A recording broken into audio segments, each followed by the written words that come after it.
Yes everyone, this is the last 5 minutes revision video. तो चलिए start करते हैं। सबसे पहले आप यहाँ पे पूरे वर्ल्ड के मैप को देख पा रहे हैं। यहाँ पे हमारे पास है Canada, then this is the United States of America. ये सारा का सारा नॉर्थ कॉन्टिनेंट हो गया। ये हमारे पास साउथ कॉन्टिनेंट है।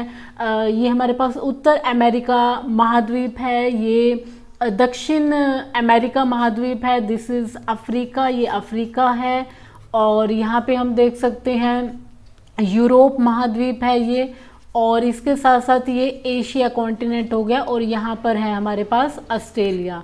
तो ये थोड़ा सा कॉन्टिनेंट है क्योंकि कहीं ना कहीं एक दूसरे से कनेक्टेड रहती हैं कंट्रीज़, और वो उनके वहाँ पे मतलब पॉलिटिकल सिनेरियो कैसे चल रहा है ये सब चीज़ें डिपेंड करती हैं। और यहाँ पर आप देख सकते हैं नॉर्वे, स्वीडन एंड फिनलैंड, ये जो कंट्रीज़ हैं ये काफ़ी ज़्यादा यहाँ पे डेवलपमेंट होता है। और जो भी पब्लिक वेलफेयर की स्कीम्स होती हैं वो हर आम आदमी के लिए लाई जाती हैं। इसीलिए यहाँ पे सबसे ज़्यादा आपको ह्यूमन डेवलपमेंट इंडेक्स की बात करें या मतलब बहुत अच्छा एक डेवलपमेंट रहता है।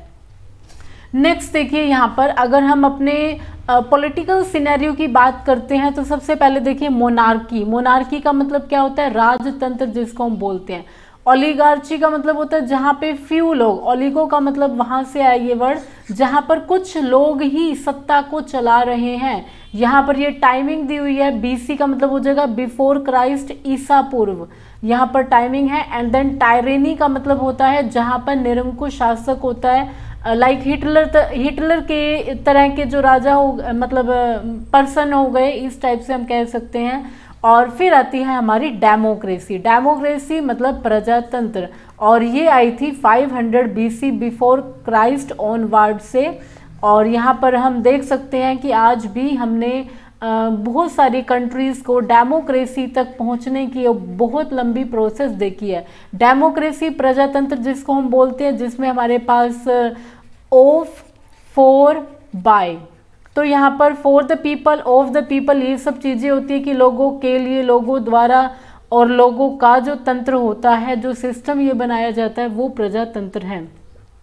तो देखिए सबसे पहले अगर हम इंडिया के कॉन्टेक्स्ट में बात करते हैं तो हमें पावर कहाँ से मिल रही है? हमें मिल रही है हमारे संविधान से, द कॉन्स्टिट्यूशन से।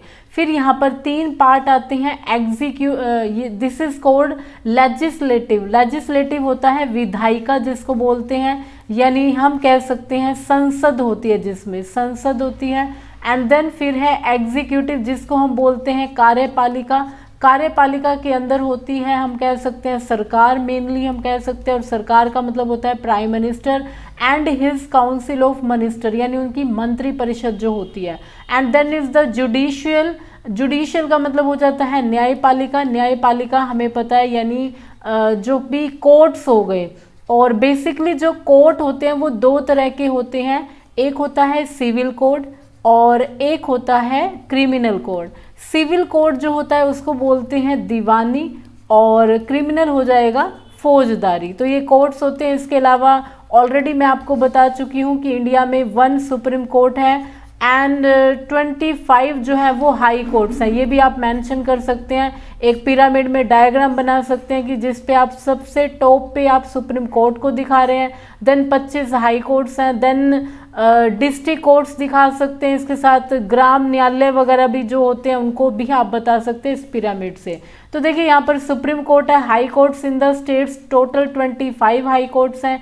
कायदे से तो हर स्टेट का अपना होना चाहिए, लेकिन ज़रूरी नहीं है कि जहाँ पर number of cases as compared कम होते हैं तो वहाँ पर 2 स्टेट सेम हाई कोर्ट को भी शेयर कर लेती हैं। लाइक मैं अपना ही एग्जांपल अगर दूँ तो हरियाणा का और पंजाब का एक ही हाई कोर्ट है and it is in Chandigarh. तो इस तरह से बहुत सारे ऐसी स्टेट्स हैं जो कि शेयर करती हैं एक ही हाई कोर्ट को। और यूनियन टेरिटरीज़ की बात करें तो दिल्ली एकमात्र ऐसा आपको यूनियन टेरिटरी मिलेगा, केंद्र शासित राज्य मिलेगा, जिसका खुद का हाई कोर्ट है। डिस्ट्रिक्ट कोर्ट्स होती हैं तो यहाँ पर हम देख सकते हैं। और जब भी बात होती है पार्लियामेंट की, संसद की बात होती है, तो संसद मतलब 3 कंपोनेंट आते हैं। एक होता है लोकसभा, एक होता है राज्यसभा, एक होता है प्रेसिडेंट। लोकसभा जिसको हम बोलते हैं लोअर हाउस बोलते हैं, एंड राज्यसभा को हम बोलते हैं उच्च सदन। उच्च सदन हम बोलते हैं। और इसमें मैक्सिमम मेंबर्स की बात करें तो 543 होते हैं, इसमें बात करें तो 250 के अराउंड होते हैं। तो ये मेंबर्स होते हैं। लोकसभा के जो इलेक्शंस होते हैं उसमें हम पार्टिसिपेट करते हैं, मतलब आम जनता पार्टिसिपेट करती है, लेकिन जो राज्यसभा के इलेक्शंस होते हैं उसमें हम पार्टिसिपेट नहीं करते, लेकिन हमारे द्वारा जो भेजे होते हैं रिप्रेजेंटेटिव MLAs वो पार्टिसिपेट करते हैं राज्यसभा के मेंबर्स के लिए। ओके, तो यहाँ पर देखिए हम देख सकते हैं सबसे पहले USA का फ्लैग है एंड देन यहाँ पर 50 स्टार्स हैं। 50 स्टार्स का मतलब क्या होता है कि यहाँ पर 50 ही स्टेट्स हैं जो कि कैसी हैं, जो एक दूसरे से अलग नहीं हो सकती हैं। और यहाँ पर देखिए यहाँ पर हैं Barack Obama ji and then यहाँ पर इनके बाद जो बने थे वो बने थे डोनाल्ड ट्रंप एंड अभी जो करंटली 2020 में बने थे प्रेसिडेंट बने थे Joe Biden and vice president जो बनी थी वो थी कमला हैरिस जो कि भारतीय मूल की हैं। तो देखिए अगर मैक्सिमम टेन्योर की बात करें तो वो 4 साल का होता है। जो प्रेसिडेंशियल जो हम कह सकते हैं कार्यकाल जो होता है राष्ट्रपति बनने का, और कोई भी राष्ट्रपति अमेरिका का लगभग मतलब 2 बार ही बन सकता है, यानी 8 ईयर्स मैक्सिमम बन सकते हैं और 2 बार।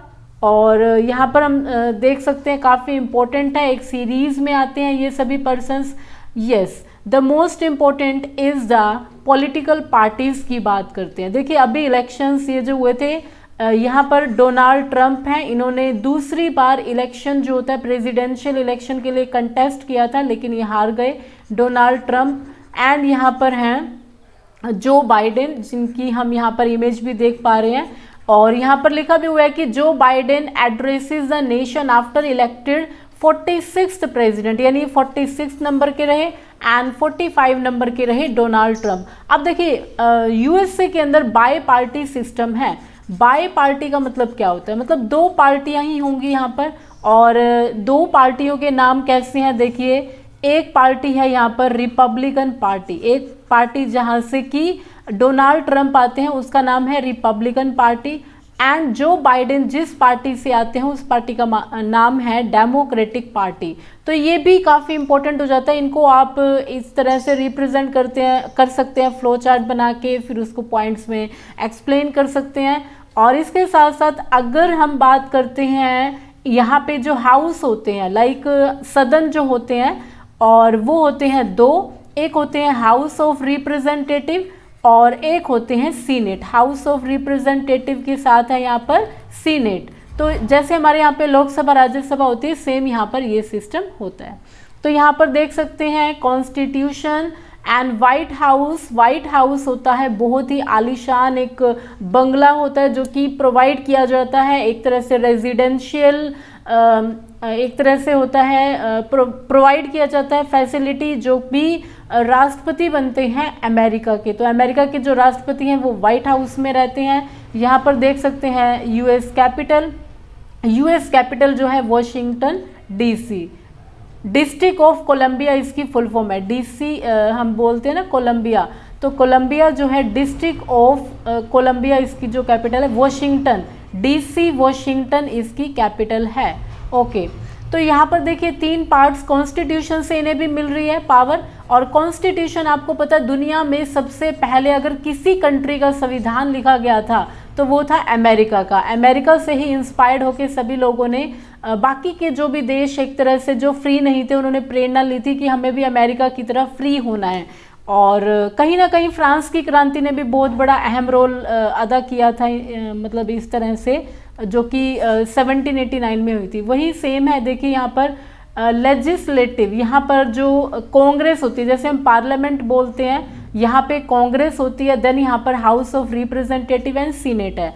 देन एग्जीक्यूटिव यानी सरकार, यहाँ पर प्राइम मिनिस्टर नहीं होते, यहाँ पर जो पावरफुल कुर्सी होती है वो प्रेसिडेंट की होती है, क्योंकि यहाँ पे यूनिटरी मेथड है। यूनिटरी का मतलब होता है जितनी भी ये 50 स्टेट्स हैं इन सब की जो पावर है वो प्रेसिडेंट के पास होती है।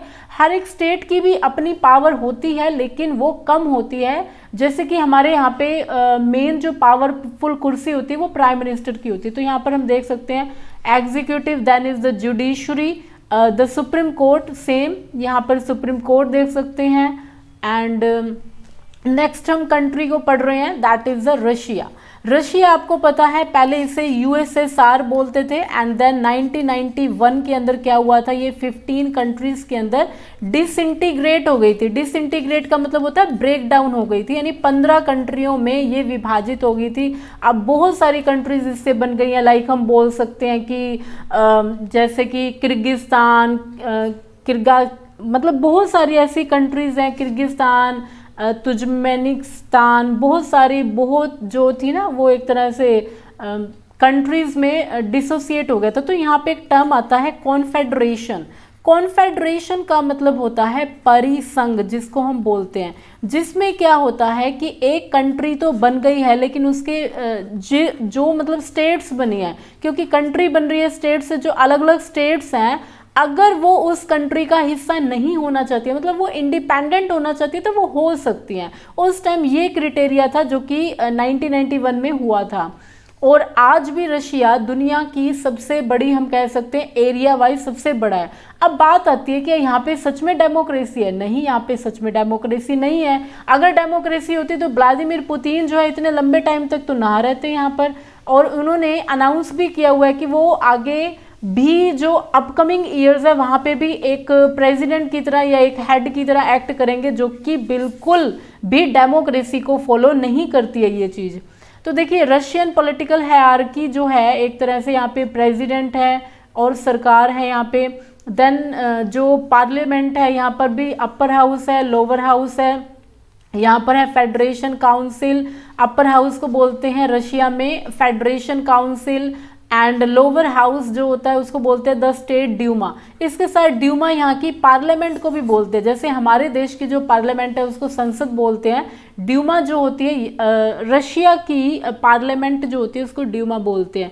इसके साथ साथ आपने कनाडा में भी देखा होगा, कनाडा में भी अभी इलेक्शन हुआ है और वहाँ पे जो प्राइम मिनिस्टर हैं वो तीसरी बार चुने गए हैं, 2015 से लेके अब लगातार हैं वो, एंड उनका नाम है जस्टिन ट्रूडो। जस्टिन ट्रूडो जो हैं वो एक तरह से प्राइम मिनिस्टर तीसरी बार बने हैं। और इसके साथ साथ ये एक तरह से हमारा जो रिपब्लिक डे होता है उसके ऊपर एज अ चीफ गेस्ट भी आ चुके हैं।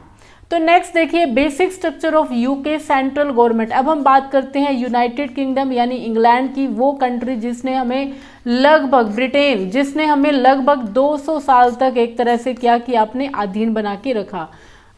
तो चलिए यहाँ पर सबसे पहले मोनार्की। मोनार्की का मतलब क्या होता है? मोनार्की का मतलब होता है राजतंत्र, जो आज भी चल रहा है। आप कहीं पे भी नहीं देखेंगे, यहाँ पे नहीं लिखा होता है रिपब्लिक वर्ड। रिपब्लिक वर्ड का मतलब क्या होता है? रिपब्लिक होता है, देखिए गणतंत्र। गणतंत्र का मतलब होता है जहाँ पर हेड होता है वो जनता के द्वारा चुना जाता है। लाइक अगर आप इंडिया की बात करते हैं तो इंडिया के फर्स्ट प्रेसिडेंट कौन, फर्स्ट अगर हम कहें कि सिटीजन कौन होते हैं, फर्स्ट सिटीजन होते हैं प्रेसिडेंट ऑफ इंडिया, और ये एक तरह से इलेक्ट होते हैं। अब इंडिया के केस में देखिए कोई भी प्रेसिडेंट कितनी बार भी बने रह सकते हैं, लेकिन मेन कंडीशन क्या है कि उन्हें इलेक्शन का जो प्रोसीजर होता है वो फॉलो करना पड़ेगा। मतलब चुन के आ सकते हैं, वो कितनी बार भी रह सकते हैं। और हमारे भारत के इतिहास में सबसे लंबे टाइम तक जो राष्ट्रपति रहे थे, ये रिकॉर्ड जो है वो जो फर्स्ट प्रेसिडेंट थे डॉक्टर राजेंद्र प्रसाद, उन्हीं के ही नाम पे है। लगभग हम कह सकते हैं कि 12 साल से भी ऊपर रहे थे वो। एंड यहाँ पे देखिए इसके बाद तो मेन चीज़ मैं बता रही हूँ कि आज भी यहाँ पर आज भी आपको मोनार्की सिस्टम मिलेगा। मोनार्की का मतलब राजतंत्र होता है, क्योंकि बहुत लंबे टाइम से, सदियों से चला आ रहा था, तो सेम उस सिस्टम को आज भी अपनाया गया है। लेकिन मोनार्की सिस्टम जो वहाँ ब्रिटेन की महारानी है उनको सिर्फ नॉमिनल पावर दी गई है। नॉमिनल पावर का मतलब क्या होता है? नाम मात्र, बस नाम की ही शक्ति है। मेन यहाँ पर प्राइम मिनिस्टर ही रहेंगे जो कि एक तरह से मेन सिस्टम को चलाएंगे। एंड करंटली जो प्राइम मिनिस्टर हैं अभी यूके के अंदर, उनका नाम क्या है? उनका नाम है बोरिस जॉनसन। बोरिस जॉनसन जो हैं वहाँ से आप याद कर सकते हैं, ये भी आने वाले थे इसी साल जो हमारा एक तरह से रिपब्लिक डे होता है, बट ड्यू टू कोविड-19 ये चीज़ जो थी वो पॉसिबल नहीं हो पाई। इनका जो आना था वो पॉसिबल नहीं हो पाया कोविड के कारण। तो देखिए यहाँ पे नॉन पॉलिटिकल, क्योंकि मोनार्की सिस्टम है, राजतंत्र है, उनका राजनीति से कोई लेना देना नहीं है, बस मान देने के लिए एक तरह से, क्योंकि बहुत लंबे टाइम तक वो चीज़ चली आ रही थी, तो सेम उन्होंने मेंटेन किया। लेजिस्लेचर, पार्लियामेंट जो कि हम कह सकते हैं संसद होगी।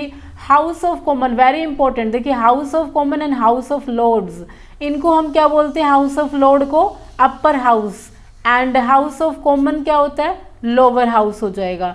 एंड देन एग्जीक्यूटिव में प्राइम मिनिस्टर एंड कैबिनेट आती है, and ministers and civil service.